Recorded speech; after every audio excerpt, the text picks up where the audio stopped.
After a night drowned in betrayal, he slipped into their home oblivious, his suit still laced with the scent of another woman's perfume. The city outside lay quiet, unaware of what was about to unfold in that kitchen. And there, at the breakfast table, lay a stack of impeccably arranged divorce papers resting atop fine china. Evelyn's hand trembled, not with fear but with a fierce, smoldering rage that refused to be denied any longer. He thought he had it all figured out. One more secret rendezvous, another lie tucked carefully beneath the glittering veneer of his empire. But she had been watching, waiting. And now, she was poised to pull the rug out from under everything he'd crafted. What happened in that moment was not simply an end. It was a reckoning. A waking nightmare for him, but a soaring moment of liberation for her. What happened in that kitchen wasn't just the end of a marriage. It was the beginning of a downfall that would echo through Manhattan for years to come. Before we dive deeper, let us know in the comments where you're watching from. We'd love to hear from you, and don't forget to hit that subscribe button so you never miss any of our upcoming videos. But how did Evelyn Sterling, a woman once known for her kindness and quiet devotion, transform into the very force that would dismantle everything Victor Sterling had built? Victor wasn't just any man.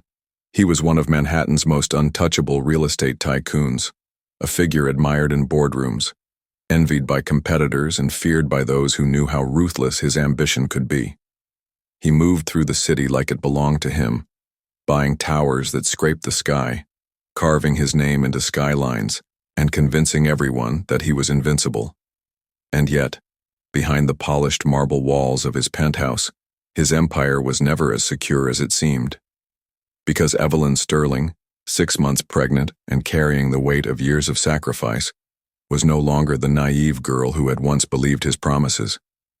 She was watching, she was waiting, and she had reached her breaking point. The questions now rise like smoke in the morning air. Why did Victor gamble everything, not just his marriage but his entire reputation, for a single night tangled with Marissa Cole, a mistress whose smile was as sharp as her ambition, a woman who thrived in Manhattan's most glamorous corners, a PR executive who knew how to weaponize appearances like currency? What power did Marissa hold over him, and why did Victor fail to see that her presence was a ticking clock on his downfall? And perhaps the most important question of all, what secret weapon did Evelyn have? Something Victor never imagined, something no one in his glittering circle of power saw coming, that would turn his own arrogance against him. Because the truth is, Victor wasn't brought down by the market or by his rivals or even by scandal in the press. He was brought down by the woman he thought he could discard, the woman he underestimated, and the child she carried. Stay with me because the answers to these questions will not only shock you, they'll force you to reconsider how power, betrayal, and quiet strength can collide in ways no one anticipates. Because to understand what happened that morning at the Sterling penthouse, we need to go back, far before divorce papers slid across fine china, before Marissa Cole whispered her way into Victor Sterling's orbit, back to the beginning, when Evelyn Sterling was still Evelyn Harper, a small-town girl with big dreams, long before she carried his name or his child. She wasn't born into wealth or polished society. Her father worked long shifts at a factory in Pennsylvania. Her mother taught elementary school, and Evelyn's earliest lessons were about perseverance, honesty, and dignity. Those values shaped her into the kind of woman who could stand in the storm Victor would one day bring. And Victor, long before skyscrapers bore his signature, was already a man who believed he was destined for more than what life handed him. Victor Sterling did not start with much. He was the kid who learned early that charm could open doors cash could not, that persistence could make a landlord listen, and that a handshake meant little unless it came with leverage. He jumped from weekend jobs to weeknight hustles, first subletting a cramped studio, then managing a rundown duplex, then convincing a small bank manager that a young man with clean books and a relentless calendar could flip a foreclosed triplex if given just one chance. He worked in silence while others boasted, learned zoning code like scripture, and treated every setback as a message to return harder and smarter. By 30, he had a network of lenders who trusted his returns and a reputation for closing deals nobody else wanted. By 35, Victor Sterling wasn't asking for a seat at the table. He was buying the table, the chairs, and the penthouse above it. Winning became the only language he respected. Evelyn Sterling, long before she wore his last name, grew up where people measured worth by how they treated others when no one was looking. Her father kept a battered lunch pail from the factory. Her mother kept stacks of graded papers tied with ribbon. Evelyn studied after dinner, tutored neighbors' kids on weekends, and aimed higher than her zip code said she should. When the Ivy League letter arrived, she folded it 3 times before telling anyone, as if joy might escape if she opened it too quickly. She paid what the scholarship didn't cover with campus jobs and a stubborn belief that excellence would make room for her. She loved economics for what it revealed about systems and people, and she loved service for what it revealed about herself. By graduation, she had offers from nonprofits in the city and a plan to work her way into leadership on competence, not connections. They met at a gala that felt far above anything either family had known, though Victor acted like he had been born to glide through rooms like that. Evelyn was there because a professor needed help coordinating donors. Victor was there because donors listened when he spoke. He noticed that Evelyn didn't try to impress. She tried to understand. She noticed that Victor didn't just speak, he persuaded. He asked about her work, then asked better questions, then remembered her answers. Coffee led to dinner. Dinner led to weekends where he explained risk like a chess match, and she challenged him to consider the people on the other end of every contract. He liked that she did not bend. She liked that he listened when few men did. Soon, Victor Sterling was sending cars, flowers, and invitations. Evelyn Harper was sending him honest feedback, bright eyes, and the first boundaries he had respected in years. Their wedding looked like a magazine spread because it was. Publications loved the contrast, the builder of towers and the woman who wanted to build something gentler, the man who turned concrete into profit and the woman who turned ideas into action. The penthouse view became a character in their story, a symbol people projected onto from 20 blocks away. In public, Victor praised his wife as the heart of their home. In private, he asked her to host, to schedule, to remember which investor preferred Burgundy to Bordeaux, and to compose the notes that made rivals feel like friends. Evelyn told herself that partnership sometimes meant one person stepped up where the other stepped back. She deferred a non-profit leadership offer for now, assuming there would be time later. The first crack did not shout. It whispered. Victor stayed later at the office because the market is moving. He started talking about winning like it was oxygen and about rest like it was weakness. He framed their future in terms of acquisitions, not anniversaries. When Evelyn raised concerns, he called it stress and reminded her of the life they were building.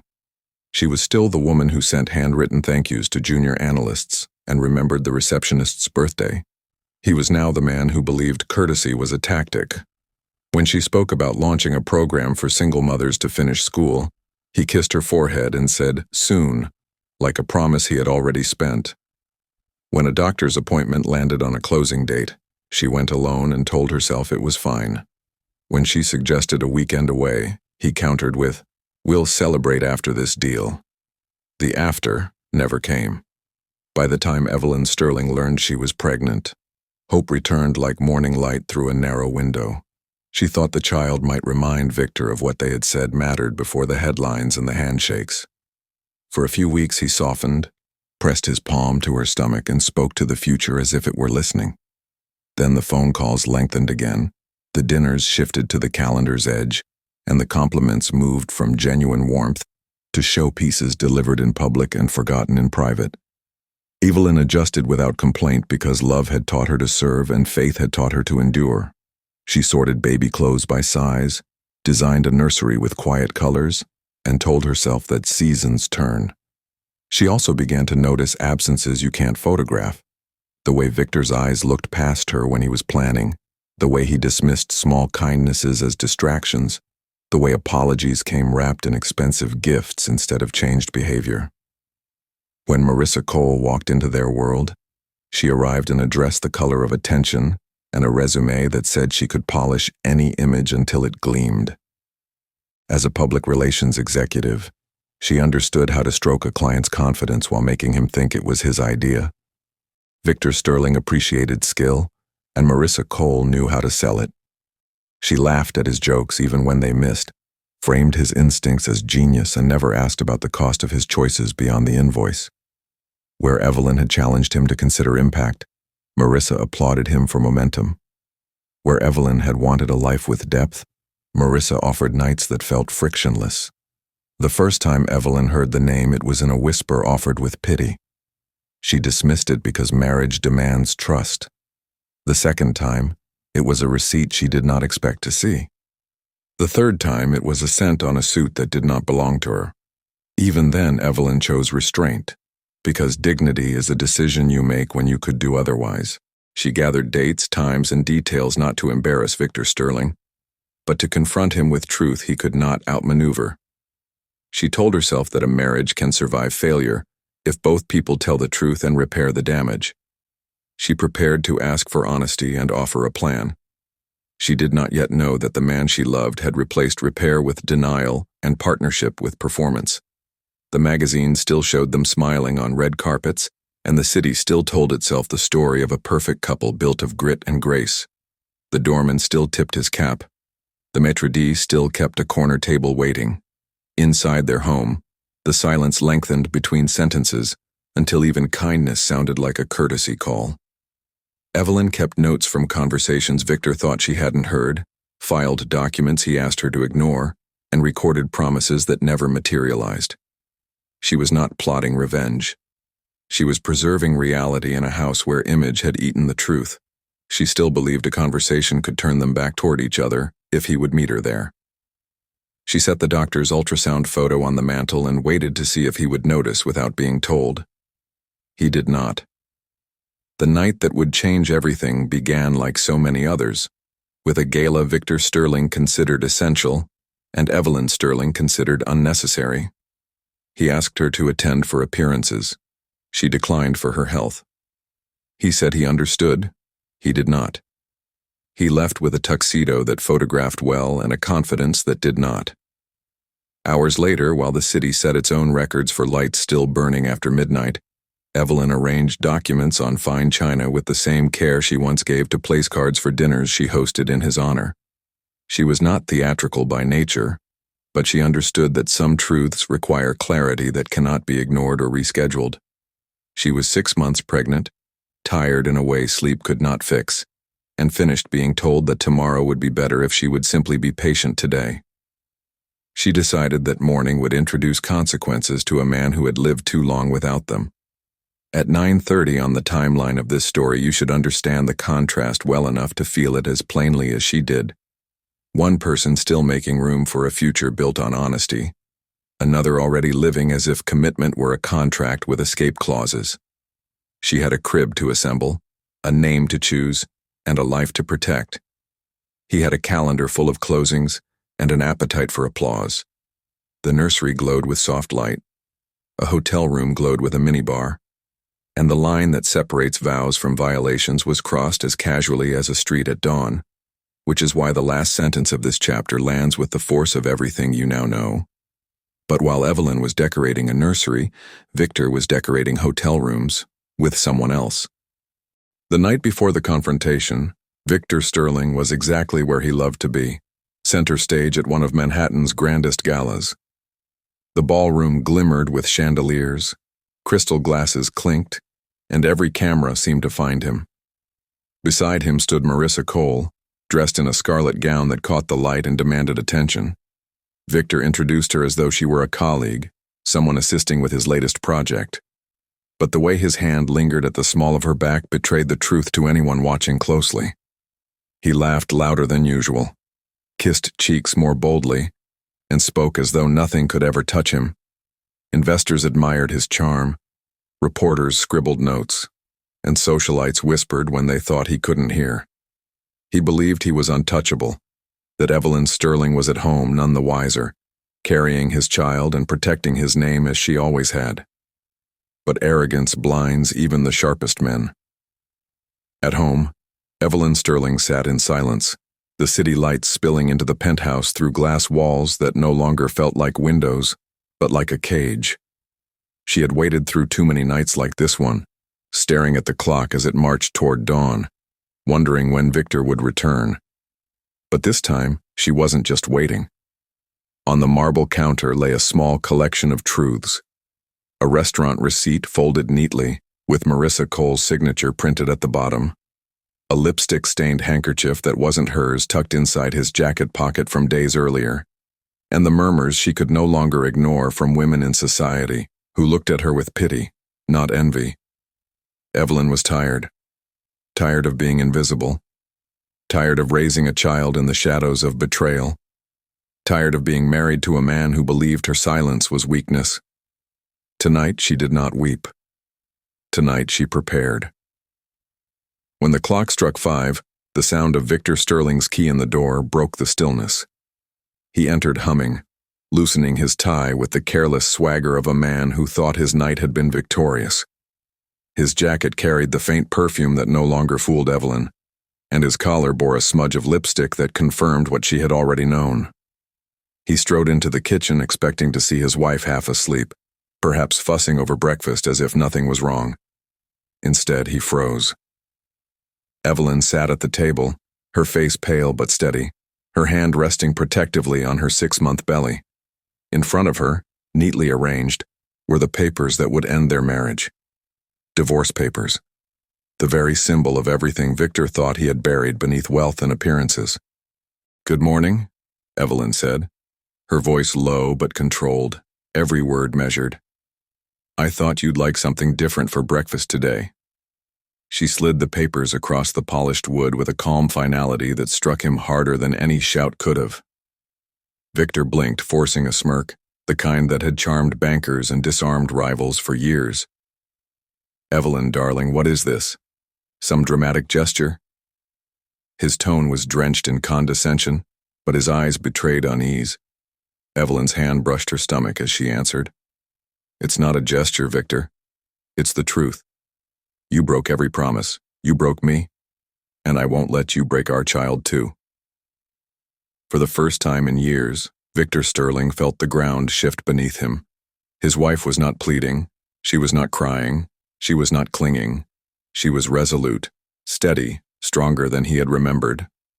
The silence that followed was unbearable. Outside, Manhattan stirred with its usual morning chaos.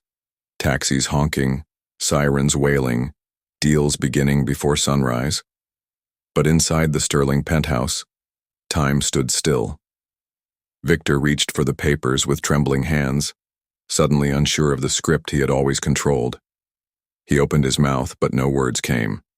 Evelyn rose from her chair, her movements deliberate, her voice cutting through the air one last time. "You wanted Marissa Cole? Then you can have her. But you'll never have me again." She turned toward the hallway, her bare feet soft against marble floors, her steps carrying the weight of both heartbreak and liberation. "Evelyn, wait!" Victor's voice cracked, raw and panicked, but she didn't stop. She didn't look back, because Evelyn Sterling knew something Victor had not yet realized. The moment she handed him those papers, the real story had only just begun. And what Victor Sterling did not know, what he could not know, was that those papers weren't the end. They were the beginning of his public unraveling. In the days that followed that breakfast table confrontation, Evelyn Sterling withdrew into herself, but not into weakness. She became quieter, more deliberate, as if every moment of silence was a stone she was carefully stacking into a wall of resolve. Outwardly, she remained calm, moving through the cavernous penthouse with the grace of a woman others might mistake for defeated. But behind that calm exterior, Evelyn was collecting everything Victor Sterling had once bragged about too casually. She remembered figures he tossed out late at night after a few too many glasses of wine, contracts he had left lying on the desk in his private office, details he had boasted about in front of associates while assuming she wasn't listening. Receipts, dinner invitations, careless whispers. They were no longer meaningless fragments. They were threads, and Evelyn knew if she gathered enough of them, they would weave a picture of the empire Victor claimed was untouchable. While Evelyn worked in silence, Victor Sterling continued in arrogance. He believed the breakfast confrontation was nothing more than an outburst that would fade. To him, Evelyn's threat was temporary. A dramatic moment she would retreat from once reminded of the comfort his money provided. His confidence reached new heights when he decided to make a spectacle of himself and Marissa Cole at one of Manhattan's most anticipated events, the Metropolitan Charity Gala. For years, Victor and Evelyn Sterling had walked into that glittering ballroom together, arm in arm, presenting themselves as the embodiment of power and stability. But this year, Victor chose differently. In front of hundreds of investors, journalists, and socialites, he invited Marissa Cole onto the stage, his hand resting on her back, his voice booming with pride as he announced her as a key partner in his newest development project. The applause was thin, hesitant. Gasps echoed through the hall. Faces turned toward Evelyn, who sat near the front, her growing belly hidden beneath a gown, her expression steady though humiliation burned in her chest. The cameras captured it all, the proud tycoon parading his mistress, and the pregnant wife left in the spotlight of betrayal. By morning, headlines exploded. Sterling Empire, shaken by mistress revelation. Evelyn Sterling humiliated at gala. The pressure of it all struck Evelyn harder than she expected. Alone in the penthouse afterward, she collapsed into a storm of tears, her body trembling from exhaustion and grief. For the first time since the betrayal, she wondered if she could truly withstand the weight of it all. Her pregnancy, the humiliation, the empire pressing down on her shoulders. It was in that moment of despair that the phone rang. She ignored it at first, but when it rang again, something compelled her to answer. On the other end was Daniel Wright, a name from her past she hadn't heard in years. Daniel had been a quiet but brilliant classmate from her university days, now one of New York's most respected attorneys. His voice was steady, his tone carrying the kind of compassion Evelyn hadn't felt in months. "Evelyn," he said, "I saw the headlines. I won't pretend to know everything you're going through, but I want you to know this. You don't have to fight alone." When they met days later, Daniel listened to Evelyn's story from beginning to end, his expression unwavering. When she finished, he leaned forward, his words sharp with certainty. "Victor Sterling's empire isn't clean. I've seen the filings, the lawsuits that never made it to trial, the whispers of shell companies and forged numbers. If you want to fight him, you have more power than you think. With what you know, with the documents you've seen, you could dismantle him." Evelyn's heart pounded. For so long she had felt like the weaker one, the wife discarded and humiliated. Now, for the first time, she heard a truth that terrified her as much as it emboldened her. She wasn't powerless. She was dangerous to him. The question hung in the air like smoke. Was Evelyn strong enough to fight? To take on Victor Sterling in a battle that could ruin him, but would also expose her to a storm of public scrutiny? Or would Victor, with all his resources and arrogance, silence her before the truth ever saw daylight? She sat at the crossroads of ruin and redemption, her next step uncertain. But one thing was clear. Victor Sterling's empire, the one built on arrogance and deception, was no longer untouchable. And Evelyn Sterling was no longer the silent woman standing in its shadow. Evelyn Sterling's transformation did not happen overnight, but it began with choices so deliberate that even Victor Sterling could not ignore them.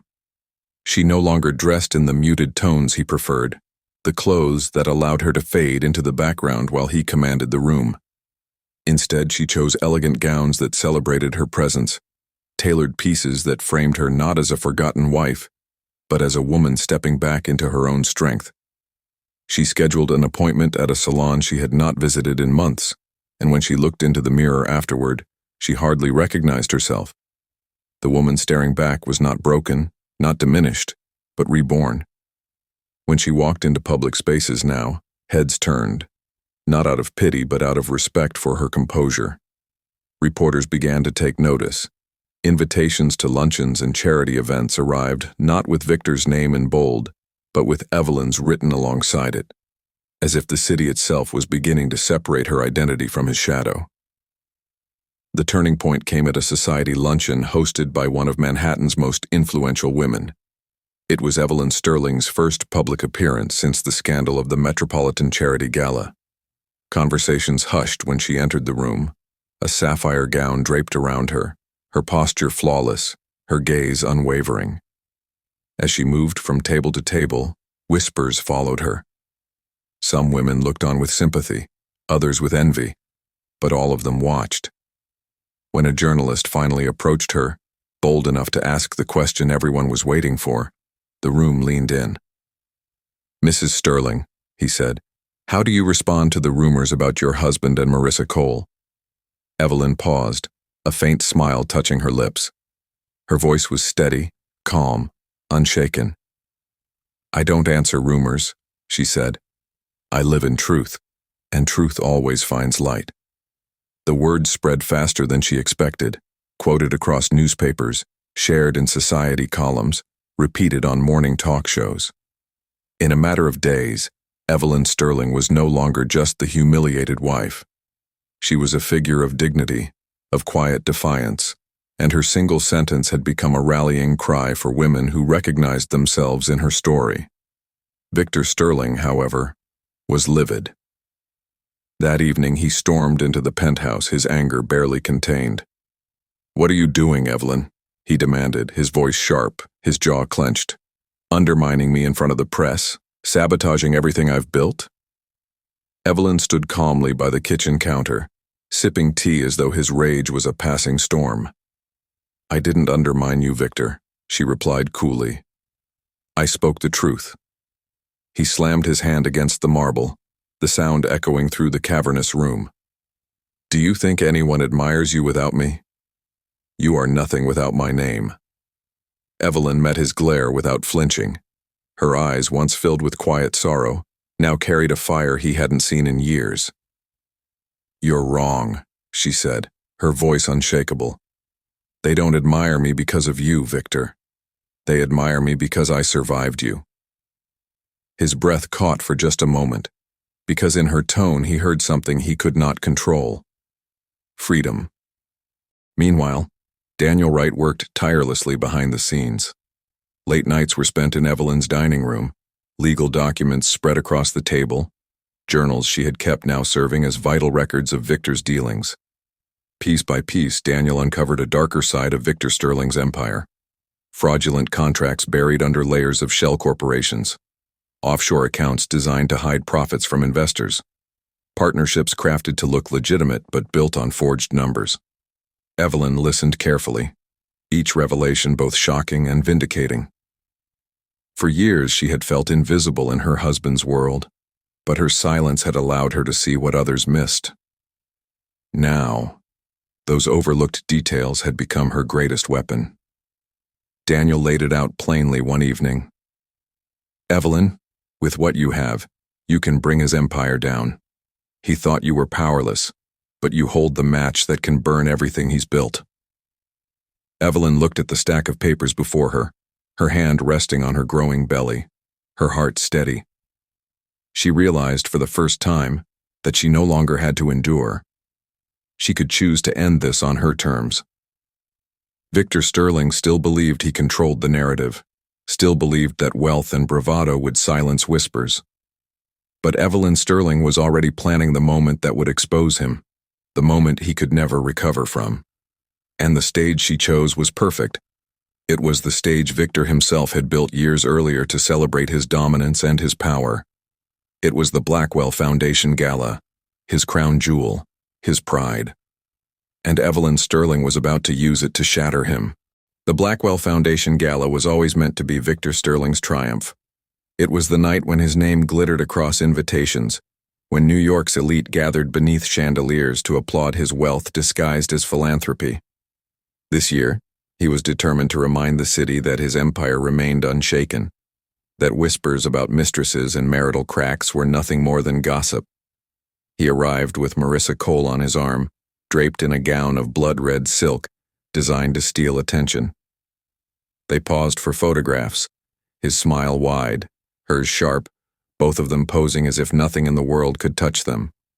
Reporters scribbled notes, cameras flashed, and for a moment, Victor believed he had reset the narrative. He strutted into the ballroom convinced that appearances were enough to silence truth. But then Evelyn Sterling entered. The room shifted instantly. Conversations faltered, glasses stilled, every head turned, every camera swiveled, every whisper froze. Evelyn did not need to announce herself. Her presence alone commanded the silence. She wore an ivory gown that caught the light and reminded everyone of what dignity looked like when forged in fire. Her posture was straight, her gaze unwavering, her hand resting gently on her 6-month belly. The woman they expected to see broken had arrived stronger than anyone imagined. Journalists raised their cameras instinctively, flashing bulbs illuminating her path as she walked past Victor and Marissa without a glance. When Evelyn stepped onto the stage, murmurs rippled through the audience. Many expected her to deliver a polished speech crafted by Victor's team, something ceremonial, something forgettable. But her voice, calm and steady, began with words that silenced the room further. "Good evening," she said softly. "Tonight we gather to celebrate compassion, dignity, and truth. And tonight I will not deliver the speech Victor Sterling expected. Tonight I will speak my truth." Gasps cut through the hall. Victor shifted in his seat, his jaw tightening. Marissa's lips curled into a smirk, but her eyes betrayed unease. Evelyn continued, her voice growing stronger. "For years I stood beside Victor Sterling as his wife. I smiled for the cameras, I hosted dinners, I raised our home. But behind these walls of polished marble and flashing lights, there was another story. A story of betrayal, a story of promises broken, and tonight, you deserve to hear it." At that moment, Daniel Wright, seated near the front, nodded. On cue, screens behind Evelyn lit up with documents, contracts riddled with fraud, accounts hidden overseas, partnerships that were nothing but lies. The evidence was undeniable. Headlines were being written in real time as journalists scrambled to capture every word, every projection, every revelation. The audience gasped louder with each image, each number, each truth revealed. Evelyn's voice did not tremble. Victor Sterling built his empire on illusion, but illusions crack. And tonight, the truth is no longer hidden. Victor shot to his feet, shouting over the gasps. "This is slander, lies, every bit of it." His face burned crimson, his composure unraveling. But Evelyn's gaze locked onto his with the calm of a woman who no longer feared him. "This isn't slander, Victor," she said, her words cutting through his rage. "This is who you are. And tonight everyone knows it." The crowd erupted, not in applause yet, but in a frenzy of whispers, of judgment, of realization. Investors who once begged for his attention now whispered furiously about pulling their stakes. Journalists who once praised his vision now captured his collapse.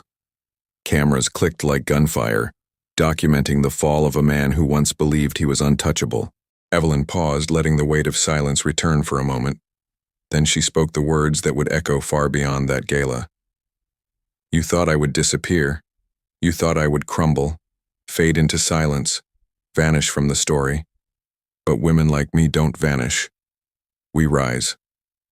The room thundered with applause, women rising to their feet, tears glistening in their eyes, men shaking their heads in disbelief as Victor Sterling stood frozen, his empire collapsing around him.